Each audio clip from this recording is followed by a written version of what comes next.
Greetings. I am Tom Earl. I know you could be anywhere, so the fact that you are here today sharing your greatest gifts, your time and energy, it means the world to me. I hope you know that in this moment you are valued, you are loved, and you are appreciated just as you are. My friends, I have a new series for you. This is called the Listening Deeper or the Re-Listen series. You can call it either one. I know I am. Now, you may have heard this intro before. We are using the same intro for this series. So have no fear if you're listening to this again and thinking, oh, I've heard this episode before. Don't worry. Same great intro, absolutely amazing new podcast. So feel free to hit the skip 30 seconds if you've heard this before. But if this is your first time hearing this, welcome, my friends. What we are presenting to you over these next episodes is really some deeper listenings or some re-listens to some of our most requested, some of our most listened to, some of my favorite episodes that we've done. Now, we have put out over 300 episodes since this has started. That means all the way back to 2016, I've put out one episode a week, every single week without fail since 2016. That means there's a lot of really awesome interviews, solo episodes. There's some really great things in there that you probably haven't heard if you're just joining us, or even if you're a longtime listener. So what I want to do is pull together a number of my favorite ones and your favorite ones that you have listened to or that have been listened to before you. And I want you to either hear them fresh for the first time or give them a re-listen yourself. I'm telling you, I have re-listened to each of these and really just thinking about where I was in my life then or the wisdom from then that applies to now, because some of these are going to be from 2016. Some are going to be from last year. Some of them are going to be, weeks before everything that went down in 2020. So I want to share these with you as a gift going into the time vault of our episodes. And really, I invite you to go through these with new ears, with new hearts, because we are new people here in this moment. Now, I invite you to let me know if you listen to it, what year do you think this week's episode was from? And I'd love to hear your thoughts. My friends, I look forward to sharing this Listening Deeper as we re-listen series with you. Let us jump into this week's re-listen. Greetings, I am Tom Earl. On this week's episode, we talk mindset, marketing, and ethical propaganda with Curt Maly. Check it out.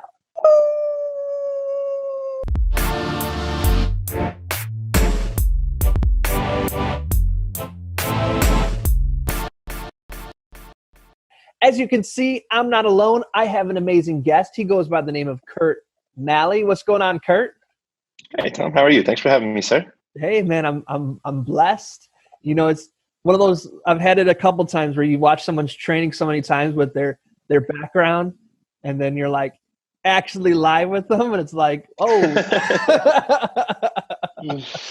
This is my background here is actually from Fiji, when I went to Fiji to meet with some of the same colleagues that we're in a mastermind with. So great time in Fiji. That was a really fun time. Yeah. I mean, that's, I don't know what comes next after you say I was in Fiji other than great time. Besides swimming with sharks, I swam with bull sharks by myself. It was just me and one other person where the fin hit me in the head. And that was there's no cage, by the way. You were just laying on your stomach as the bull shark swim over you. So that was part of the other part of the adventure that was pretty amazing. That's awesome. Only live once. Yes, indeed. So why don't you share a little bit with the folks listening who are wondering, okay, who's Curt? Can you break down just a little bit? We'll go in a little deeper, but just, when you're in a room, you're hanging out, people are like, hey, Curt, how are you? What do you do? Share a little bit about who Curt is on that level. Yeah. So essentially on the work side of stuff for the last 10 plus years, I've run a lot of Facebook ads. A lot of people have known me from all around the world for running Facebook ads. The reason is I have an ad agency. I trained people for the last 8 years. We've had digital programs that we've trained, again, people all around the world. I speak on stages all around the world. I love talking about Facebook marketing.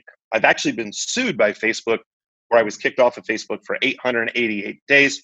Whole other story we can get into later. Essentially what ends up happening is back in 2006, I was working in corporate America And I really wanted to do something else. I'll never forget. One day I looked at the clock and it was like, I'll never forget this. It was like 4:10 in the afternoon, and I did the math, and I'm like, well, I can leave in another 2 hours. I have to do this for another 40 years. 40.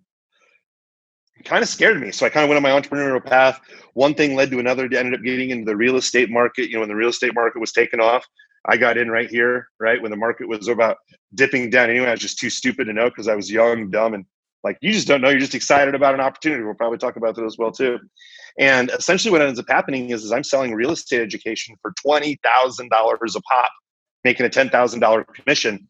But then when the housing market changes and no one can get money and no one can afford a $20,000 education, I was what we call, just to be clear, I was not an NFL player, but I was in the NFL club. I had no friends left. I was having no fun left. And I had no funds left whatsoever. So I was broke as a joke. So what I had to figure out next is, what am I going to do next? I started advertising online about 10 years ago. And it really just hit me where I went over to a mutual friend's house. We were just building a relationship. His name's Mike Dillard. And I sat in his living room. And at the time I sat in his living room, we were dining on some takeout barbecue. There's like 7 people in the room. And I'll never forget this moment. And he hits this button on some promotion called the Elevation Group at the time. And it was the first time ever. This changed my life completely.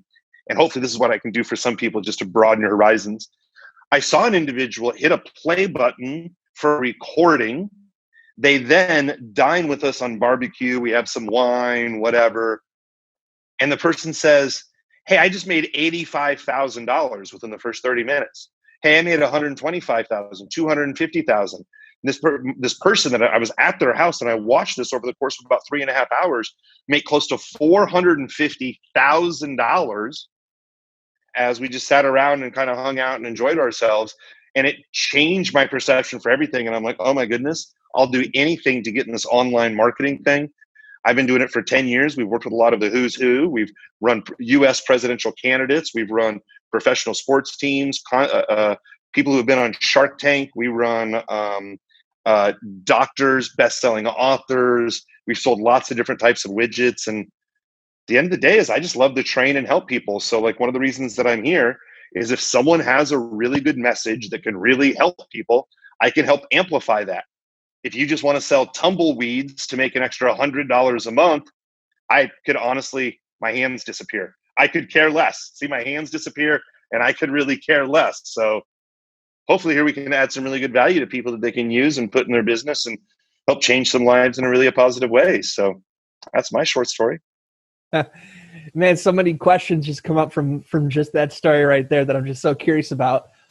One is just a pick your brain question. So I'm guessing in that room, this isn't the real question. This is leading up to the real question. I'm guessing in that room was other big names in the marketing world that I might recognize. Am I incorrect in this assumption? Which room is that? The room where this thing came about? With right there? Mike Dillard. So actually that was really it. So a quick little story on that is many years ago after I lost all my money in real estate is I hired a professional coach. And he reminded me that I wasn't broke. At the time, I was just underfunded. Broke is a whole other different state of mind. So however things happened, coincidentally, I met Mike on a radio show. I was doing real estate. He was doing something else. And I had heard of him. And I just started asking some open conversations to build a relationship. And Mike basically just said, hey, look, I'd love to partner up. But before we do, I just want to get to know you to see if we even like each other first. So come out and hang out with my friends.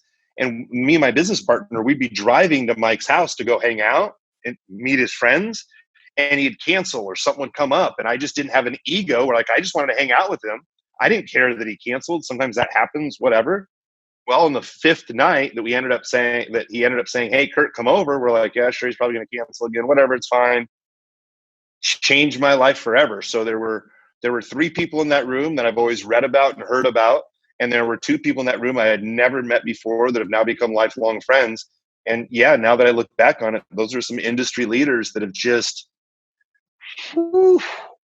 unequivocally changed my life in big ways and thousands of other people's actually. So then here's the follow-up question I was building up to. So when I was in college, I heard Saul Williams. So he's a famous spoken word artist and Mm-hmm. musician. So he was sharing to us, hey, when I was coming up with two other artists. And we just all felt like, as we were just writing songs together, that we were all going to be famous. And he's like, and then the two friends I'm talking about ended up being Talib Kweli and Mos Def. So it's like, oh my God, these three people were hanging out, become industry leaders. And I've heard that pattern repeated. Now I see with you, where you were saying with a lot of these people you had on your stay-at-home summit, that you all kind of started to come up in the same time, and now you're industry leaders.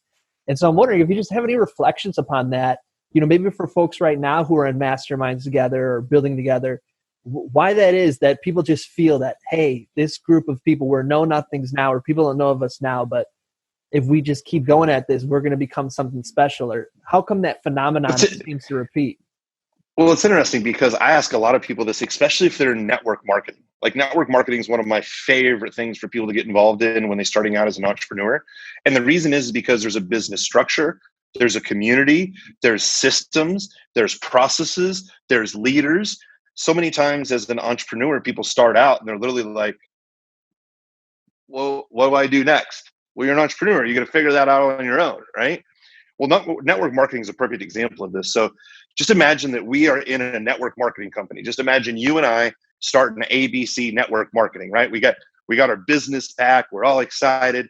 And we show up to that very first meeting. And we're just excited as all the first people there anyway. So we hand over our credit card and we're excited. Now, as soon as we hand over our credit card, important things are going to start happening, okay? Our family and friends are going to tell us we're stupid. We don't know what we're doing. We signed up for a pyramid scheme. So now you have all these self-doubters. And then you have these stories that go on in your head that's like, I'm not good enough. My mom didn't hug me. My dad didn't love me. My uncle didn't buy me a pony. And then some people will continue to go forward and some people won't. So what happens is let's just say me and you are in this network marketing company, and 6 months down the road, we go to another meeting. Half the people are different. They're just gone. We're like, I don't know why. We have the same training. We're with the same people. We're doing the same thing. And now all of a sudden what happens is, just imagine 8 months later, we go to a national convention. We're in this national convention and you and I are sitting in the back row looking at on stage. We're like, oh my goodness, all these people make so much money. They do so many. I would love to be on stage. Well, it's what I've spoke for a lot of network marketing companies. That's why I'm bringing up this analogy. And so many people, what I see is on the stage, look back 4 years later, they've come to the events over the last 4 years. They've applied themselves the 4 years. They've bumped into people on stage to become friends with those people. Then they're invited to give a small little talk, and then in that back room to start meeting those people. And so many times people are like, man, you're so lucky. No, I just consistently showed up to the exact same place. I had the exact same tools that you did. And because I was around, and this is probably the most important thing that I learned, I actually learned this from the Mormon faith, the Mormon religion, which is serve people unconditionally before you ask for anything. So I started to show up to these networking events, no joke. And I'm like, can I set out the chairs? Why would you do that? Because you look like an authority if you're setting out the chairs. So to wrap this whole thing up, as I bring it into network marketing, you show up 4 or 5 years later to these network marketing national events. There's a very small percentage of people that are just new that always come on in. Well, there's a small percentage of people that actually stick with it. The people who've stuck with it for 4 years are the people who are on stage because they put in the time, they built the relationship. Very rarely do I meet someone who's been in that company or a network marketing company for 5 or 6 years, and they're still sitting at the back of the room not making any money because they just don't have the right team or solution. So it's consistency and surrounding yourself with the right people. Then you just all show up. That's pretty much the big deal of it. So take me back then to, you had left your corporate job, you had invested in this real estate, and then it all fell underneath you. Probably, I'm guessing, with the collective panic of society. So it wasn't just something you were going for, like all of society was telling you, loss, right. Negativity, right. Scarcity. How did you then, and any other time, you can kind of fast forward if you want to, like you build this up and you lose it because Facebook takes it away. How do you not let that destroy you or go into your shell or become jaded? How do you find the courage to turn your biggest loss into, your hero story? Easy. This is actually quite easy. So a lot of people define themselves in moments of life. So what happens is, kind of rewind this a little bit. Every single morning, I haven't done this in a while since quarantine, but every single morning, essentially, I'd go for a walk or a bike ride, and I'd listen to the same kind of mantras over and over to increase and improve my language, and to hear these same and powerful words over and over. And in one of the mantras, it came down to, I don't remember the exact words, but this is pretty close. It says, um, um, loss of employment, divorce, or even death does not have an emotion tied around the event itself. It's the story we choose to tell ourselves that happened around that event. The death itself, the divorce, the money loss, the job loss, the event itself has no emotion. It's how we choose to tell ourselves the story and how we respond to that emotion. And I'd listen to this on a regular basis. So I get to write my own story. So what ends up happening is when the real estate market collapses, for example, I just needed to try to figure out how to eat. I didn't have money in savings, so I had to figure out something. I couldn't sit there and cry about it. Some people turn into alcoholics. Some people turn into religion. Some people turn into drugs. Some people try to find their why. And I literally look at people and I'm like, I have to eat. I don't have a government check. No one's sending me anything. I'm not getting any help. No one's going to loan me any money. So unless I figure it out, I can sit here and tell myself, oh, woe is me. So if you're struggling, go out and serve, right? Go out and find some places where you can volunteer, meet some other people, get some other ideas. But as I was rebuilding things, I surrounded myself with different people. So let's fast forward. Stuck at Home Online Summit. We have one of our biggest events in our online marketing world called Traffic and Conversion by Digital Marketer, right? It's out in San Diego. 10,000 people show up to it. So all of a sudden, it was canceled. Everything in March was canceled. So I remembered back to that time when the real estate market collapsed. And actually, to be very open with you, I got really excited. Lots of people got really scared. Here's why. Let's say, Tom, for instance, that you have a job. Let's just say that you are working at this job. And let's just say that you are an oil engineer, just because it works with here in Texas, whatever. You're an oil engineer. Well, all of a sudden, the market changes. You're out of a job. You don't have anything else to do. So a lot of people do is they just sit there and they panic and they wonder, oh my goodness, what happened now? And it's in this great book called Who Moved My Cheese, which if you haven't read it yet, it's an amazing business book. You can read it in 20 minutes. It is literally two mice. They go find this pile of cheese. One day the pile of cheese is gone. So they come back to the same pile and it's gone. One mouse says to the other mouse, where's the cheese?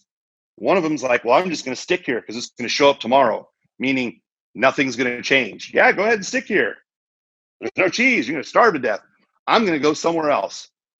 That's the entire fable of the whole book right there. So I had to eat when the market really changed.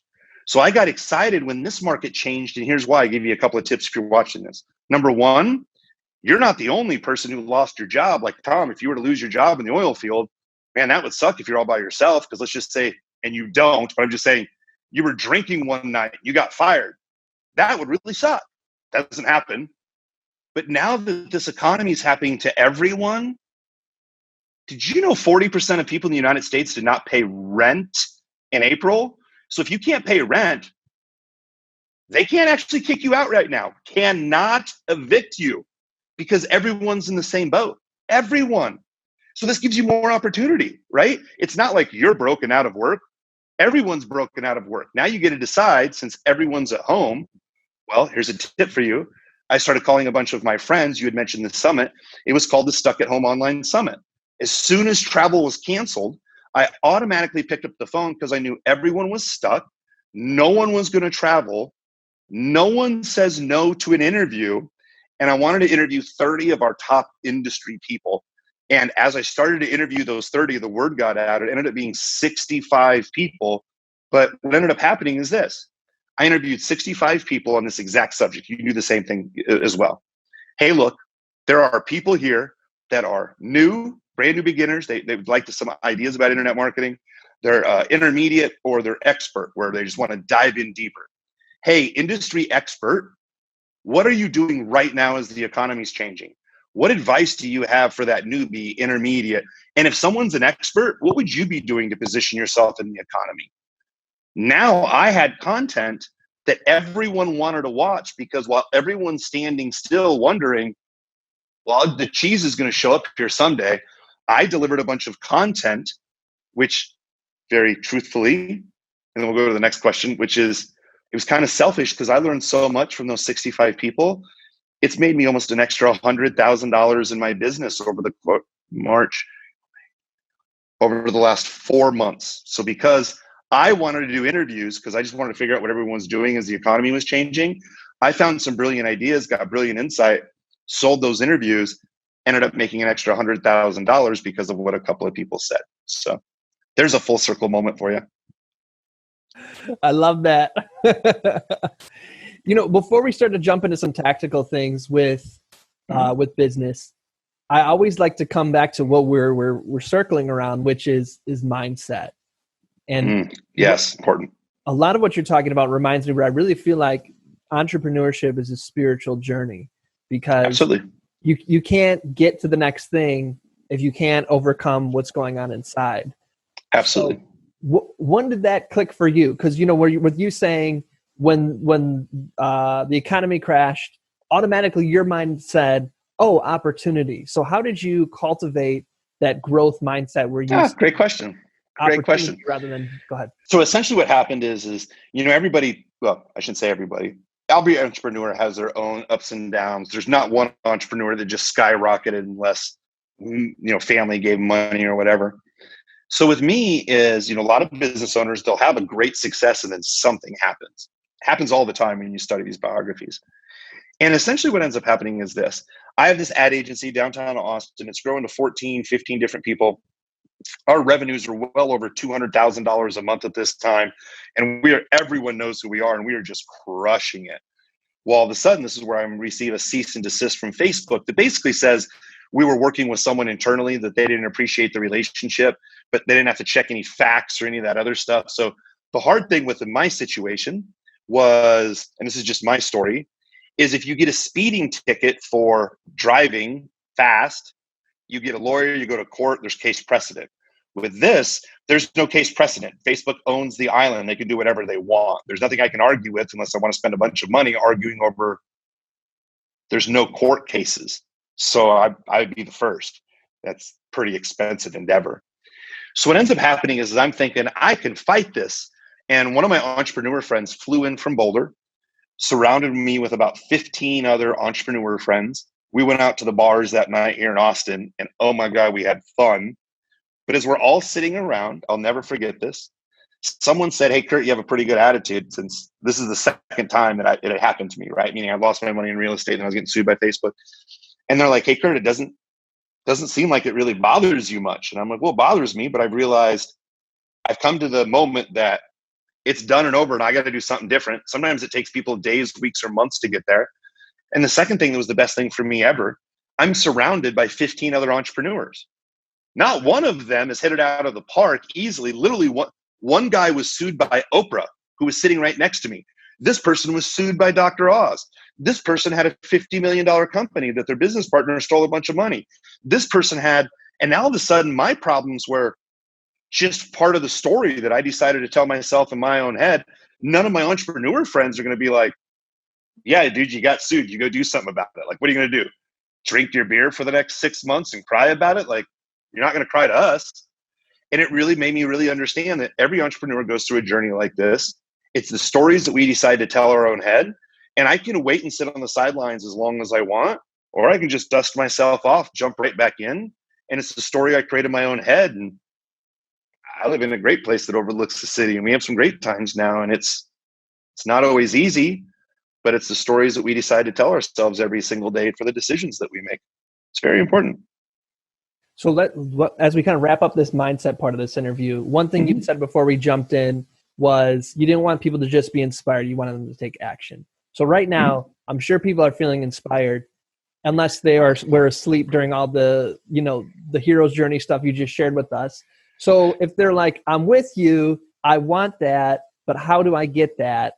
How do I get that mindset you had where my company can, the button can be turned off overnight?" That's so many ad agencies' worst fear is that I build up an agency and Facebook says you're done. And now what am I supposed to do? It happened to you, but you still came back. How would you say action steps for folks to get that kind of mindset? Great question. It all comes down to stories that we decide to choose to tell ourselves in between our own two ears. That's the biggest thing, right? Like, we're already good enough.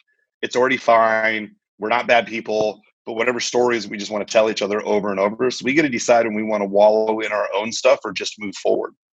So there was a brain scientist that I worked with. This actually saved my life. I was diving out in, where was I at? I was in the Bahamas, and I've dove lots of times before. I'm not certified. At the time I wasn't, and I ran out of oxygen. I'm literally down on the ocean floor. I've run out of oxygen. There's about 4 things that I need to do to save my life. I was perfectly calm, did my 4 things, got to the top. Later, as one of the instructors handed me the photo, like he literally took a photo of the time where I exactly ran out of air. However, he didn't know I was running out of air at the time. And he's like, man, Curt, I got to tell you, like, I've seen this happen twice. You're the second time. First time was a Russian, crazy, freaked out underwater, freaked out. And we had to bring him back up, and it's horrible. Almost killed him. But yeah, because he freaked out. I learned something from a brain scientist that I apply all the time to get through my emotions. And now, as soon as I say this, you're going to know that I do this all the time, especially because you watch my training videos. I say the word specifically. Tom, specifically, what are we talking about? It's going to move your brain from emotion to logic. So as you're talking to your wife, hey, can you do me a favor and put down the baby? You know, I really didn't like it when you did blah, blah, blah, blah. And sometimes people would just argue about nothing. Honey, specifically, brain automatically switches over to exactly what she wants you to do. So one of the sayings that I have is, if people can remember this, kind of put out like, hey, we're rocking Texas Longhorns, right? Turn it to the side. And if people do this with me, and if you're just listening to an audio, I'll kind of explain it, but you kind of, put out like the Longhorn symbol if you're chanting. And basically I touch my index finger, and this is I. So I'm going to give you an acronym. This is I, this middle knuckle is B, and this pinky is R. I, B, R. Intention, behavior, result. So what happens is when something emotional happens or a story happens, you start to think, okay, what was my intent? So let's just say Tom and I are doing an interview. I am 7 minutes late and Tom yells at me. Well, I was 7 minutes late, but Tom didn't yell at me, but whatever. So what's going to happen is I can either sit there and be like, man, why did Tom treat me like this? I can't believe he did this. Why did he do this? Why do interview people do this? Why do they? And there's all these open loops that just causes stress, anxiety, however you want to handle it. If you want to decrease all of that and move forward, it literally comes down to this. What was my intention with Tom today? Well, it was to have a great interview. What was my behavior? Well, my behavior was I showed up 7 minutes late, but we did jump into it right away. Well, what was the result? Well, the result overall wasn't too bad. What would I do different next time? Because your brain is logically moving in, what's the next story to create for myself? Well, next time I was just running just a little late. I got to make sure that I just wrap up the thing I was doing before. And now there's no guilt. There's no shame. There's no what specifically happened. So again, if you're in a discussion with your wife because, I don't know, someone didn't wake up the baby or whatever, you step back and literally, hey, baby, I'm going to go through this real quick. What was my intention?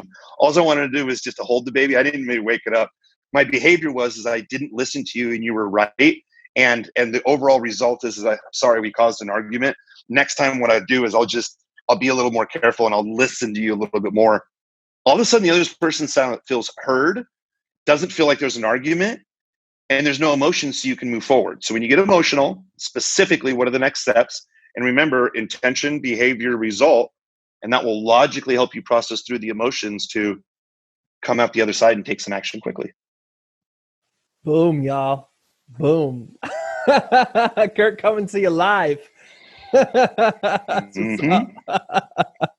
Save my life. Use it all the time. I'd like to do a little plug for you too. One of the people you interviewed, I'm slipping on her name, but her program's Nevertheless. Oh, absolutely. Shelby Larson. Shelby's a very great friend of mine. Yeah. So I want to just shout out her program, Nevertheless. Do you still have what is it, belt.live/Nevertheless? Is that still going? So one of the things we can talk about this just for some tips for some people, and I'll give out that link too. It is the belt.live/Nevertheless, and I'll explain this. So a couple of quick tips here because we talk about a summit. So just to bring everybody on the same page. One of the things is if you would like to build your influence and you'd like to get to know people more, do an interview like this. I don't have a whole lot of time these days. I'm not traveling all these days. Tom and I would never have a long conversation like this unless we did business together or unless we did an interview like this. A lot of people will not say no to an interview. Most people won't even ask you who your audience is, how big your audience, who's going to see it. So 9 out of 10 times you can call industry leaders and you can say, hey, by the way, my name is, I would like to record a Zoom interview with you. You don't have to send this to your list. You don't have to do anything. I just want to record the interview with you. And I'm going to put 5 or 10 interviews together. And I'm going to give the interviews away, or I'm going to sell the interviews or whatever. Most people just want to be interviewed. They don't even have to sell stuff. So what I wanted to do is when the economy changed, well, I'm just going to start interviewing a bunch of my friends that are very diversified in their businesses. And I'm going to find out, well, what are they doing? And again, these people gave me different ideas. So what I did is I hosted a summit and I said, hey, look, here's a problem stuck at home. I'm going to give people the opportunity to learn how to pivot and do something new, or again, intermediate users to fill in some bullet points or to fill in some learnings, and experts to dive deeper. So you may be looking at an industry right now and maybe you're just getting started, and let's just say that you are mission driven, and let's just say that you have, let's just say that you have a mission in your local community that you're really passionate about. Well, great. You can interview any of the community leaders that involved with that. Like, you can literally say, I started an association. I started a group. I'm starting a panel. Interview these people. It's one way to get to know them. It's another way than when Tom starts to run the interview like this one here, or when you set up these interviews and you tell people about these interviews. There's 3 major things that are going to happen.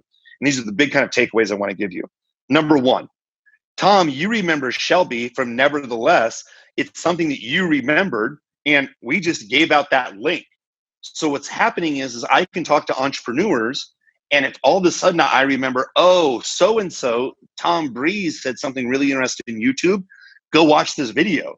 It's a way for me to offer free support and help for people, but it aligns me with the expert next to me, right? So I have a warehouse of videos that I can help people with. The next thing is I'm with a bunch of experts, right? My face is being seen with a bunch of experts. And honestly, if I ask some good questions, Tom, you've been asking some really good questions, you're starting to build that relationship that is usually built in the back rooms, behind the stage. How do you get to know these people overall? And then the other thing is the third thing is these things run forever as long as I want. So I want to interview people about a time and place where it really matters that they can help people. I want to give people a little platform, but I'm going to reposition that content on a very regular basis. No one will say no to an interview. Ask really good questions. Tom, you're asking some really great questions here. And then package them up to run them as ads, to run it as content. But instead of you writing 20 blogs all about yourself or your own experience, interview 20 different experts or people on the street or whatever. It can make some really amazing content and really change your life. That's why I always tell people, I'm like, just start a podcast for its ability to give you leverage to get time with people who normally wouldn't give you time. You know what I mean? Like exactly what you said. So I really appreciate it. And like, out of all the people that you've asked, right? You don't have to name any names, but of all the people you've asked, how many times have you gotten told no for an interview?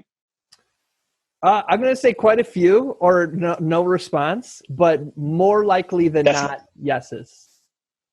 So remember, there's a difference between reply and respond, right? Yeah. So they didn't necessarily respond. They didn't necessarily reply to you and say that they would do it or they wouldn't do it. They just responded, but they just didn't do anything. But what happens is it's the same thing as it grows more and more, you just keep on asking more and more, and it starts to snowball. So you get some no's at first, but especially if you work on very hot topics, you're good. And I just want to point out that was a little bit of like some coaching that Curt did there, because I don't know if y'all heard, but I was telling a story of, they didn't respond. It probably means they don't want to. They don't like me. I think there's a little bit of that in there that I didn't realize. But it's like they may not have seen it. There could have been a million reasons. So I appreciate that, Curt. That was awesome. Well, I'll say I'll never forget this. This is a great story for anybody listening to this.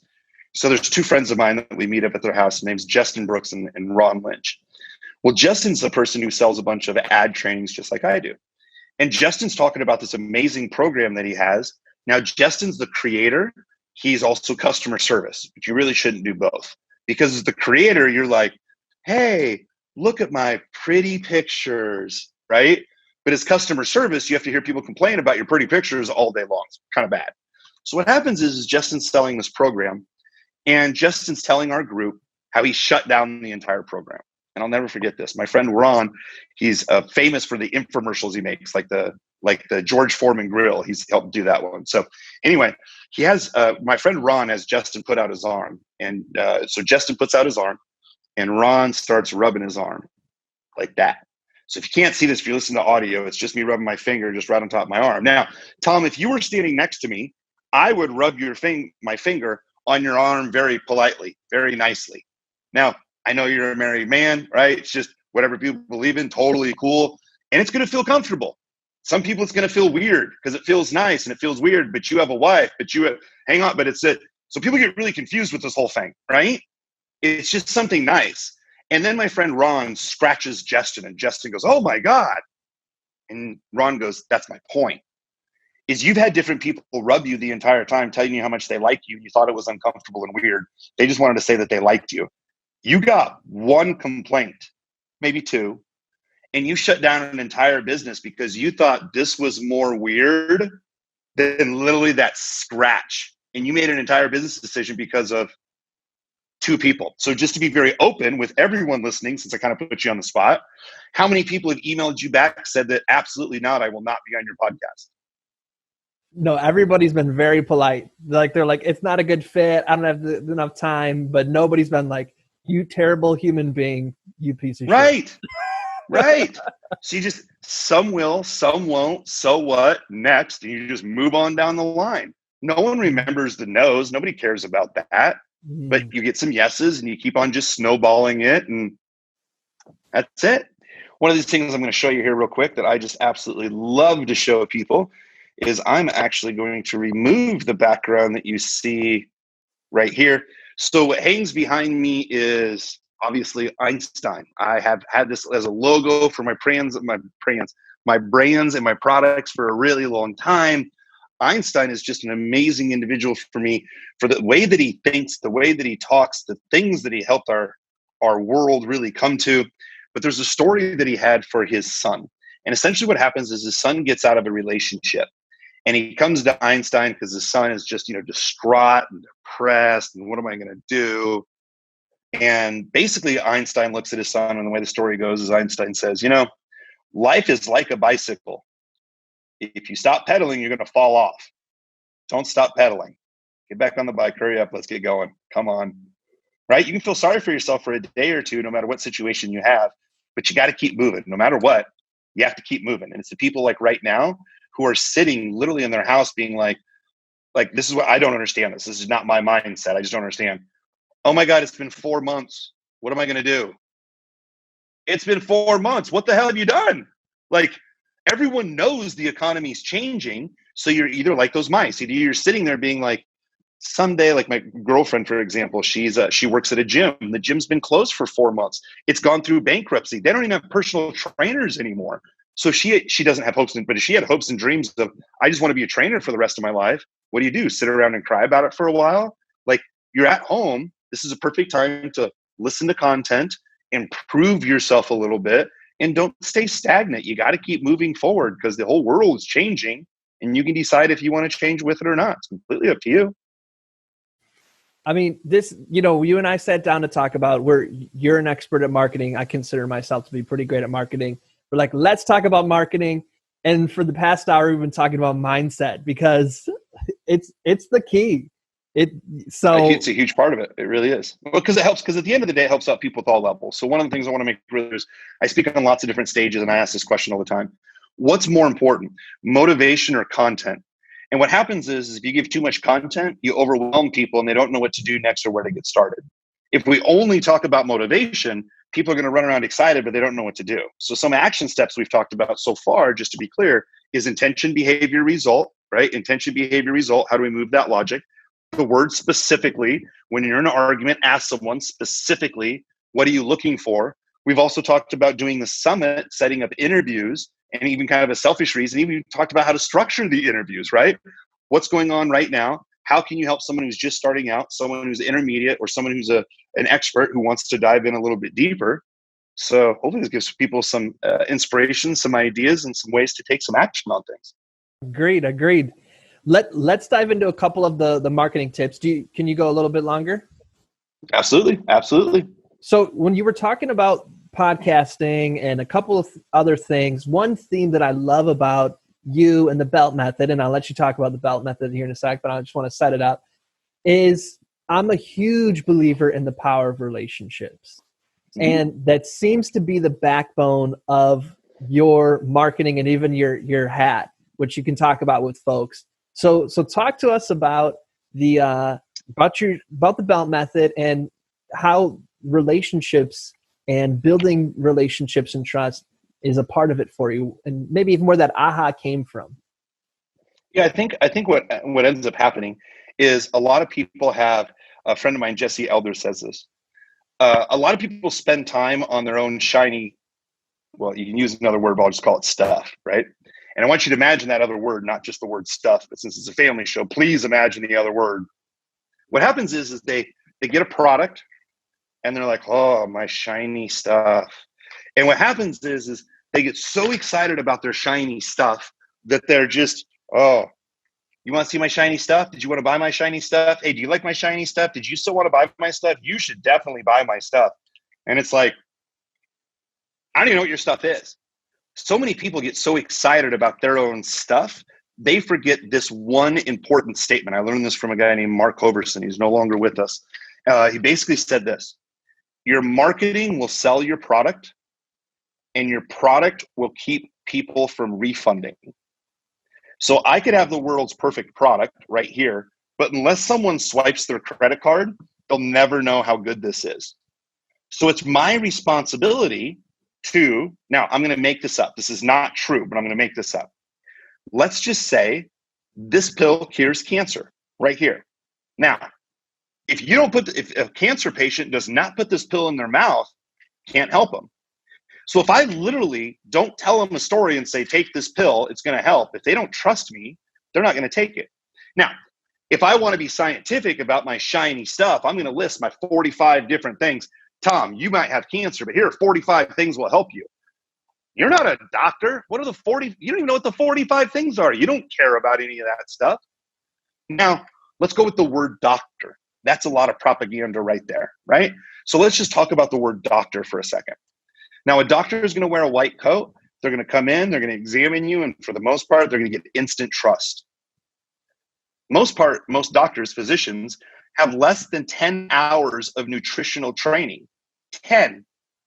Where does 90% of all of our disease come from? What we eat.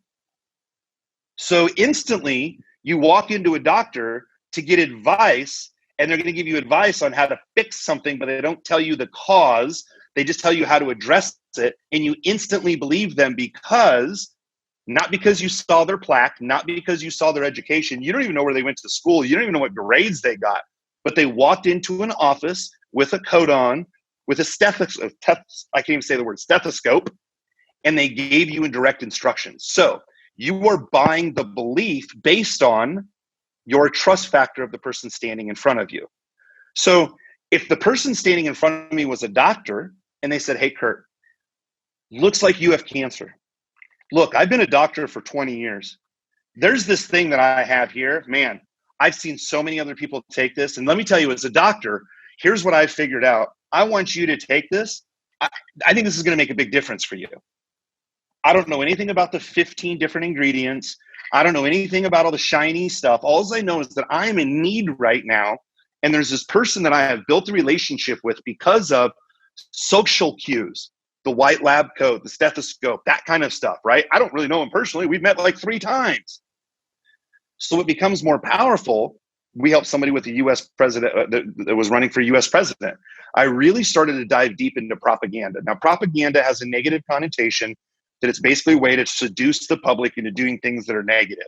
Well, I'll tell a story about this real quick about propaganda, but we believe stuff in our society today because we've been fed the words. So this is going to be controversial, but I'll say it for a second. Assault rifles. No such thing. Nope. The AR is a type of rifle. Someone on Capitol Hill said they're assault rifles. There's no such thing as assault rifles. It's a word that's made up for fear that helps to label something as fearful, so people stay away from it. So we start thinking, wait a minute, there are made up words that people have given us that make us believe. Give you one other example, and then we'll go to the marketing part of it. You ever heard of Betty Crocker, right? Betty Crocker cooks this brownie. Many people have cooked Betty Crocker brownies. It's very simple. It's water, it's powder, it's an egg. You mix it together, you put it in the oven. Not that hard. Well, back in the 40s, what ends up happening is, or it's the 30s. It was late 30s, early 40s during the war. Betty Crocker, an actual person, makes this powder and water cake. Doesn't sell. It's powder and water to make a cake. Husbands aren't home, wives can take care of it. So they end up paying this consultant a whole bunch of money, and the story goes the consultant waits for 6 months, doesn't get back to him. Finally, the Betty Crocker organization's like, come on, like, what's the deal? And the guy's like, all right, here's the deal. Add an egg. And the Betty Crocker people are like, this doesn't require an egg. It's powder and water. And the guy's like, add an egg.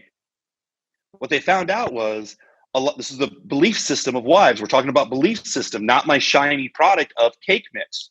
The belief system was, my husband's been off to war. My husband works really hard. I want to cook them a good meal. Water and powder in the oven is not a good meal for my husband. But if I add an egg and mix it, I feel like I'm baking. And now that I'm doing something, Betty Crocker became $1 billion organization. So based on the belief, not the actual product itself, it revolutionized the way people do it. So a president got elected this way, all presidential stuff set aside. Actually, I'll say this, I'll make this really easy. One last thing on propaganda. When I speak on stage, I will show a picture of Trump with a crown on his head that says King Trump. And what I literally say is, I'm going to show you a picture. You know what? We'll just figure this out. And then I don't say anything for a full minute. I don't care about the political beliefs because I understand how the back stuff works. What happens is for a minute, people will gasp. I've had people leave the room. I've had people audibly call out some things. I've had people cheer. And after a minute, I literally say, just imagine this is just a picture. Imagine when someone looks at your brand, they instantly get emotionally involved, that audibly they speak something out, they talk to their neighbor, or they leave. So I don't care what side of the political aisle you're on. If you're angry, you are 100% bought into the machine, because only angry people vote. So if we're going to cause emotion to get people to move and change their lives, I'm going to tie a lot of emotion around you getting to know me. I'm going to build a lot of emotion with my product, because when it comes time to taking the product's great. But if I build this emotional toll with you, I will completely outspend other marketers. I will outgrow other marketers because I have the biggest growth rate. The reason is because people are building a relationship with me and my brand. So even like some brands like Coca-Cola, even when they make a mistake and they change their formula, they have a good enough following, they just make an adjustment, they're not out of business. Very big difference in marketing. So how do you, because a lot of folks, that are listening right now, they have organizations or movements that are really important to them, movements that are working to end racism or sexism or Islamophobia. And so these type of relationships, and for the folks who are listening and can't see, Curt's hat says, my propaganda is strong. So yeah, getting that consistently message out there in a way that does impact people to make change.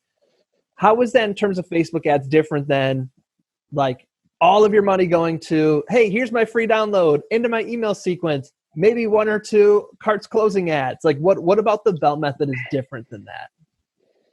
So a couple of things, and then I'll go into the belt method. So for example, like what you're doing here on a podcast, I was interviewing some podcast stars on my Stuck at Home Summit. I didn't know this. Once someone listens to a podcast, there's an 88% completion rate. 88.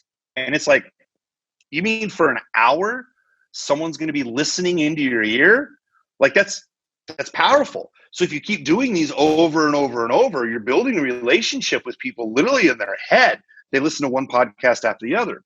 Well, you can apply that exact same thing over on Facebook. So many people are running ads that say, hey, buy this, and they'll click on an ad. And what happens is it may cost $1 to go to the website to find out about this. I can record a 30-minute interview talking about the benefits of how amazing this is with someone who's used this, and someone will watch the 20 or 30-minute long interview for less than $1. So for me, it becomes simple math and facts, which is this. I remember where I used to sell, like I mentioned earlier, real estate education for $20,000, right? We would bring people into a hotel ballroom, right? Just imagine there's 100 people there, and we would make a speech. Well, when I think about that, and I'm like, okay, if I have, let's just say $20 to spend, do I want 20 people to click to my website? The average person is going to stand there for 30 seconds. So again, let's go back to my hotel room days. Are we going to have people for $1 walk in, look at me for 30 seconds and leave? Or would I rather pay for that dollar to have people sit inside that hotel room and listen to me for 30 minutes? Of course, listen to me. That's how I'm going to build a rapport. So a lot of the times when I hear about activism and some of the other things that you're talking about, what I would be doing is interviewing people on Facebook Lives, and 99% of the people who watch your Facebook Lives will actually run the replay. It's kind of like a podcast. So if you do Facebook Lives on a regular basis that are 10, 15, 20 minutes long, we run those as ads. They're video view ads, to get specific, because many times, most of the time, it's cheaper for someone to build a rapport and watch this entire interview than it is just to go to your website. So for me, I have a couple of interviews like this that people will see. They literally, this is exactly, and I'll explain the belt method. People will literally be scrolling through their news feed, find a video interview like this that I've done, watch it for 20 minutes for whatever reason they say. Facebook knows exactly who to find and do this. And then they're like, well, Curt, I don't know how, but I found this one video. And then I saw this other testimonial, and then I saw you were on this podcast with Tom, and then you were on this podcast with Mike Diller. And then I didn't even realize that you offer this program called The Belt. See, I built a relationship with them first, just like we would in the good old days before the interwebs, and before I even started talking about my shiny stuff. They don't even know I have shiny stuff at first. I'm building that relationship. So this thing right here, and I have a link to free training that Tom has that I'll give you as well. So this right here is a belt, and you'll hear me talk a lot about the belt method. Tom's brought it up.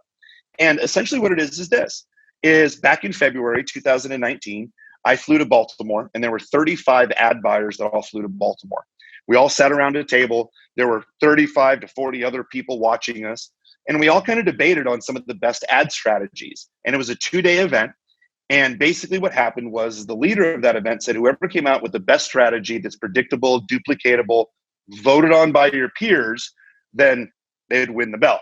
This is people who are running Ty Lopez's ads, people who run ClickFunnels ads. This is people who run Purple Mattress ads. So you can obviously tell that I have a belt that's been all around the world with me now.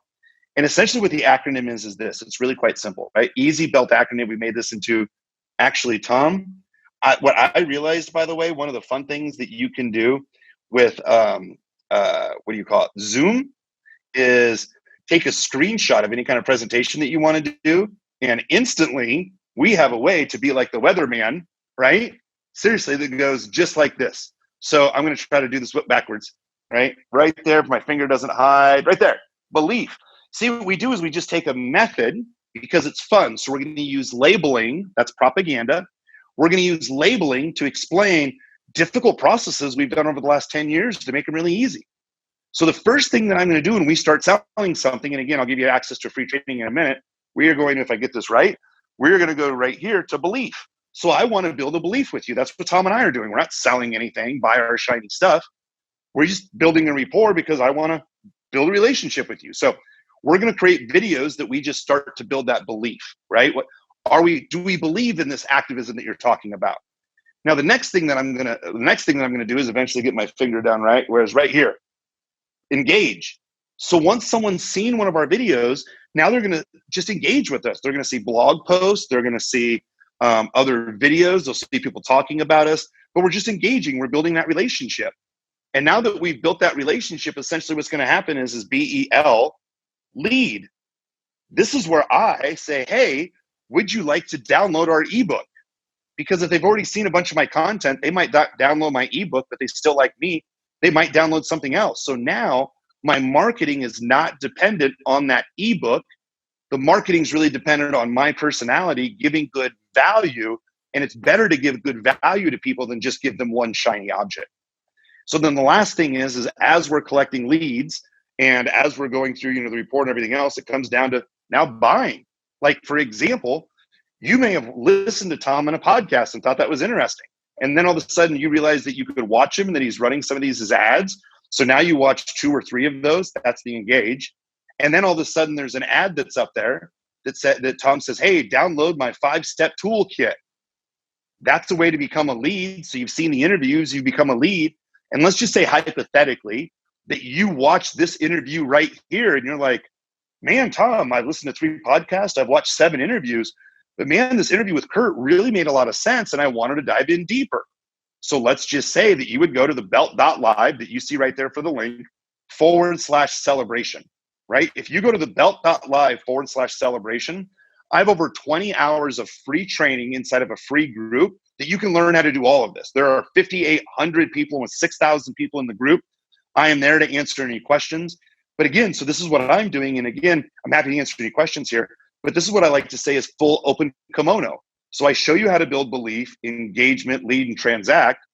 I'm going to show you inside of the group exactly what I'm doing. I'm going to lead with content. I'm going to lead with value. And if you decide to do business with us, Tom would make a little bit of money from it too. But this is what Tom's doing by serving first and not running with an offer, which I think can really help out your audience a lot, Tom.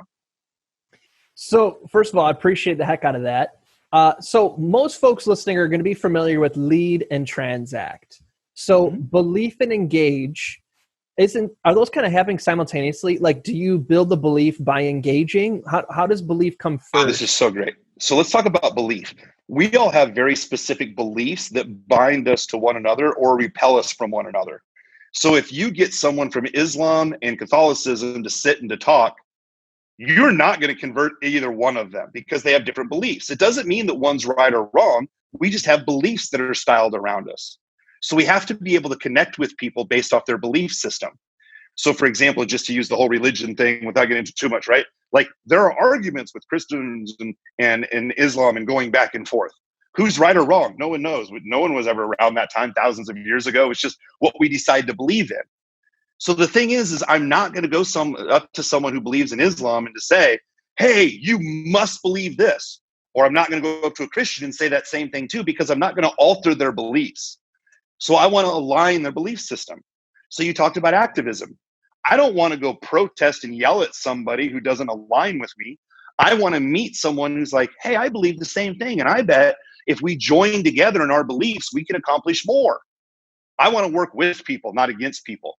So I want to target people where we believe the same because there's already deep-seated beliefs that I am not going to change. I just want to make sure I'm reaching out to the right people. So belief is alignment. So when I say belief, I want you to think alignment. So if you want to talk about Islamophobia, for example, I want to align myself with people who are practicing inside of the faith of Islam. And I really want to talk to those people like, hey, how can we all work together? And that's what people say. They're like, oh, yeah, I want to work together. That sounds great. Now we're all aligning ourselves to say engage. The next step of engagement, let's just say we're talking about Islamophobia, as you mentioned, right? Engage, maybe here are different articles that can help people. Here's some peaceful ways that we can demonstrate.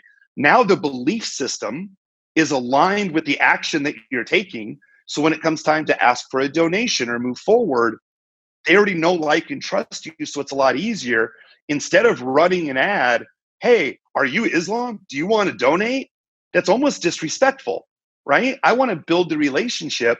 I want to really help people in their belief systems to be aligned and help other people regroup together. So I'm going to bring up Facebook groups real quick. And this is a scary thing and a happy thing, Facebook groups. So Facebook loves Facebook groups. Again, I have a lot of free training inside of my group, the belt.live /celebration. Again, the belt.live /celebration, so you can see this.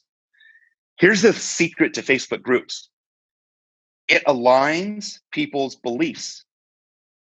Now, I'm going to be very direct here when I say this, and maybe it's a little controversial. So there's some people out there, and they believe that the earth is flat, and they're called, what are they called? Idiots. That's right. They're called idiots. No, they're not called flat earthers. They're called idiots. So what happens is there are some people that are like, no, flat earth's a real thing. And I'm like, okay, the idiots go stand over there.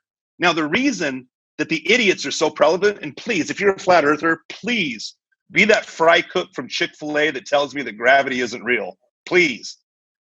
What happens is one of the reasons the flat earth movement has really taken off is because there are people inside of a Facebook group who say that they have authority, that say it loudly and they scream it. There's no facts to it. There's no science to it. There's no proof to it. But if you get enough people who are angry enough to believe that it's a conspiracy, people will believe everything. So I use the power of propaganda for good. I don't use it for idiots. And when you think about the flat earther movement, seriously, people will believe. And another one, 5G towers cause corona. Basically, where that came from is, remember, we used to have cell phones that were going to give us brain cancer, then no one gave us brain cancer. So then we had to figure something else. These stories are made up. And because they are fearful, scary, don't know if it's factual or not, but it does seem reasonable for something I can't explain, that's why they get taken off. So to go back, I want to align with someone's belief system, not be against it. I want to engage with them so we're believing the same thing. And then it becomes appropriate and easy to become a lead and transact. So what I'm hearing is the belief part. Would that be then like the market research, like making sure that you're figuring out who are your people? It's not necessarily like an action. Then the engagement part is what you engage with, the research that you did. So for example, it's like I have the belt method. And if I advertise the belt method, Facebook thinks I'm selling some fashion accessory. So if I just run a bunch of ads in the belt method, you'll literally see other ads of belt accessories in your feed, which just doesn't make any sense. So what I'm going to do is I'm going to have, let's just say, a 30-minute interview that I had a friend of mine, Chris Mercer, do. Chris Mercer talks about Facebook analytics. If someone's going to watch 20 minutes of Facebook analytics, I'm pretty sure they're interested in Facebook ads. So that's where I know that I align the belief. So what I actually do, another little trick, I'll take this one video, I'll run it in 20 different audiences for $1 a day, because Facebook will find the right person at $1 a day for these 20 different. So $1 a day for each audience. So 20 different audiences, $1 a day, $20. Well, if I run a video to one interest for $1 a day, Facebook will find the right person at the right time who will actually watch that entire video for probably less than $1. You'll probably get multiple people to watch it, sometimes for less than $1.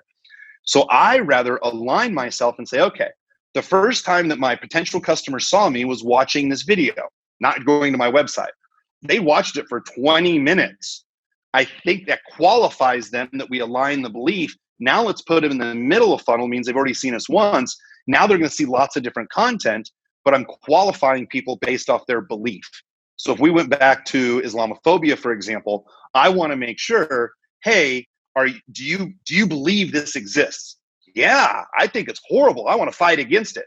Great. Now we move to the engagement part. We start engaging people, building that relationship before we show them what action to take. This is the way that cults are actually built.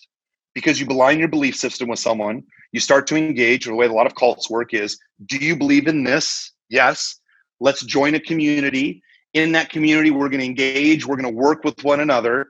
Now, if we really want to work with one another, we're going to start giving up your money. We're going to start giving up money. We're going to start cutting ties. Now what we're going to do is we're going to start building things, cutting ties. Now all of a sudden you're like, I believed in this religion.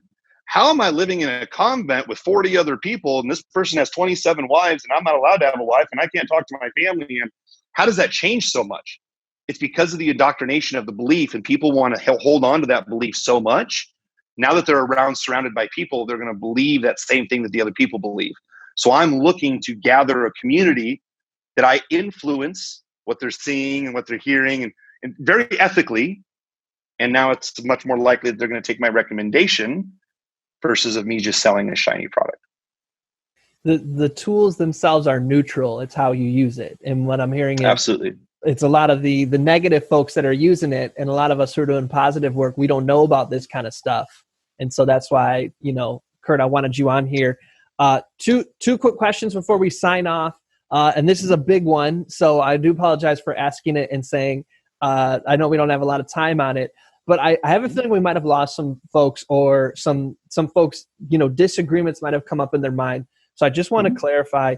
And so I'm going to say what the disagreement is, and then I can ask the clarifying question. Is some folks are thinking, hey, but actually what we do want to do is I don't want to just speak to the choir. I don't want to just speak to folks who think like me. I'm trying to change other people's beliefs. So, if I'm fighting racism, I want my stuff to get in front of the racist to change their mind. So how, there's that, but then we're talking about Facebook ads and marketing and building a movement that gives you the community, the resources to do those kind of things. So can you kind of just clarify on that? So I'm going to go over a couple of things, and I'm going to kind of dive into history a little bit. It's going to have some ugly history, but it's true. Okay. One of the things that I remember, I come walking out of this concert at ACL every single year. There's over 80,000 people that are released at 10 o'clock at night that come out.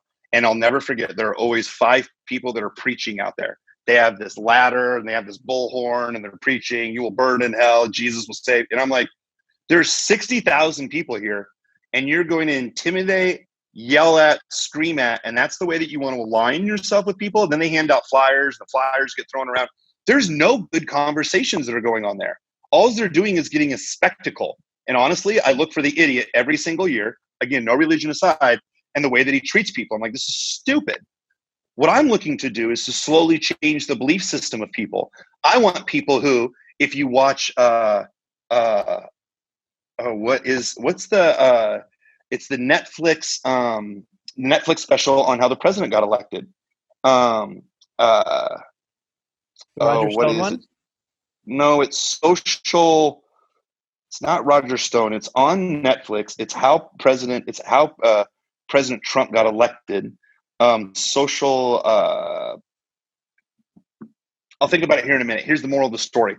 It only takes 88. So basically, Trump was the first person to hire a marketing firm that broke out the numbers. Instead of aligning belief systems, Trump actually broke out the numbers of who were persuasive and indecisive. Found out that there's only 88,000 people, statistical math. There's only 88,000 people that need to be swayed their opinion just a little bit, and it will swing an entire presidential election. So what happens is you align the people that are closest to your belief system that can swing just a little bit to help really broaden your message. And let me give you a perfect example. This is a dark place in history. Hitler never came out of World War I and said, we're going to kill a bunch of people, put them inside of ovens, put them in concentration camps, and kill half the world. No.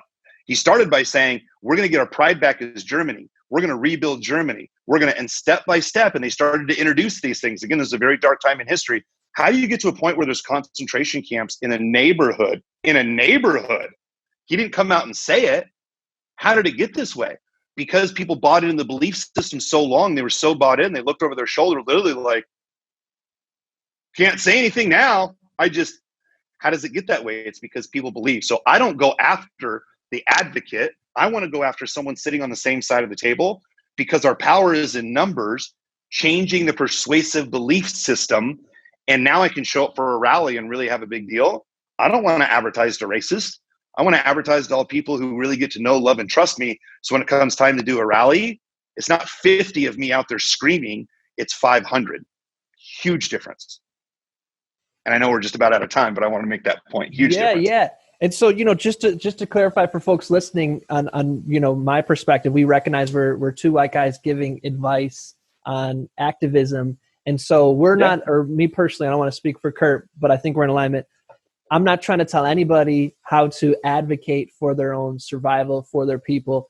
What's happening here are tools to add to the toolbox that have historically worked. And Curt brought it home to build a movement so that when you do go speak truth to power, that there is, like which has happened with Black Lives Matter, and it's still happening, of course, is you have critical mass where there are so many people there that we actually start seeing the dial move. So, and one quick note on that. Yeah. So Black Lives Matter has lots of different connotations, right? But it's the individual people that people really remember, because Black Lives Matter may take another political swing. But if you have good activism and people know who you are, maybe you were associated, I'm making this up, maybe you're associated with Black Lives Matter and they took a different political turn, and you take your following somewhere else for a different belief system, right? It's when people follow your beliefs and align your beliefs, it's huge, more powerful than just a single movement. So. Well said. Okay, Curt, we want to summarize, and then I got one ritual. We always close with the same question. So let's review the links. So let's start off with where folks, we didn't get a chance to go in the nitty gritty. I want y'all to go through Curt's trainings. Whether or not let's say you're at the end of this, you're like, I hate Tom, I hate Curt, but I love the belt. Then we won. So go learn this and use it to make the world a better place. Curt, where can folks, again, the belt.live/the celebration, right? Just celebration. So so just the belt.live/celebration. And it'll take you inside of a free group. It'll give you a free training. And essentially, you can ask me any questions that you want to in there. But if you just want to dip your toe in the water, if you're just interested or curious, this is the way that I'd like to engage with you and build a relationship and see if it's right for you. And let me just say, y'all, this is not the type of free Facebook group where you get in there and you get Joe emailing you and adding you so that they can spam you, or people are posting. Oh yeah, I'm very strict about the group. Yeah. So there's been many times where in Curt's free group, I asked a question where he probably saved me from making huge mistakes with my clients, and vice versa, where he gave me a tool where I actually landed 5K, 10K clients. So in addition to the actual trainings you're actually going to get real Curt and other people in the group who are going to actually give you a lot of value. So I know that it's not just self-serving that, if you sign up for something, there's an affiliate part to it, but legitimately, even before that, the reason I brought Curt on here is because he's the best of the best. I want us, the other one we didn't get a chance to talk about is, can you shout out how people can access the Facebook ad account shutdown training that you recently did? Oh yes, absolutely. So that is, you just go to the belt.live/account shutdown. So it's the belt.live. Let me double check and make sure that link is up, but it's the belt.live/account shutdown. If you've ever had an ad disapproved or an ad account shut down, you're definitely going to want to know why it's happening. So let me just double check here real quick. It's the belt.live/ad account shutdown. So again, it's what you're going to see right here is the belt.live. And then after the /, you're going to type in ad account shutdown. Basically all one word, ad account shutdown. Is there any other links or places you want folks to follow you, say what's up, anything else like that before we conclude for the evening?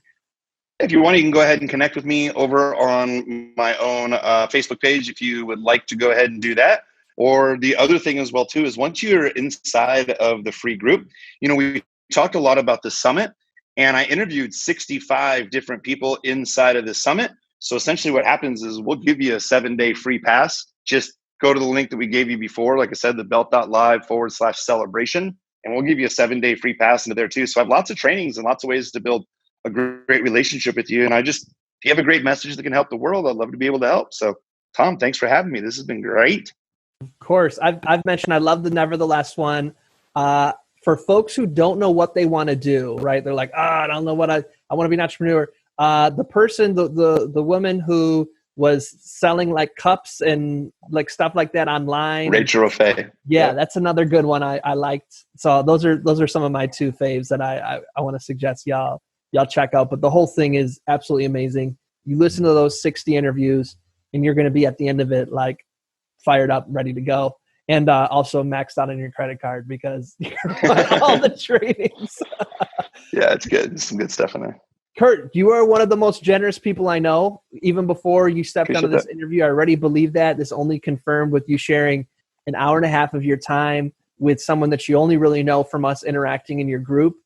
You know what I'm saying? So I just want to thank you from the bottom of my heart and share my gratitude with you. So thank you. I hope it comes back to you a millionfold. So thank you. I appreciate it. Thank you so much. Thank you so much, sir. Have an amazing day. Oh, we got our closing ritual question. This is every single person. What would you like to invite people to do, to be, to consider, to think about, to engage with? What is your invitation? One of my favorite things to do is when you wake up first thing in the morning is you have what I always tell people is the ability to choose. I choose every single morning to make this today great. I'm like, hey, one of the things I get to do today is create greatness. It's a story that we get to choose in our own ears. So when we wake up, we get a fresh new start every day. It's a story that you decide to tell yourself every day. So I wake up, look out my window, feel really grateful, think about the things that I'm really grateful for.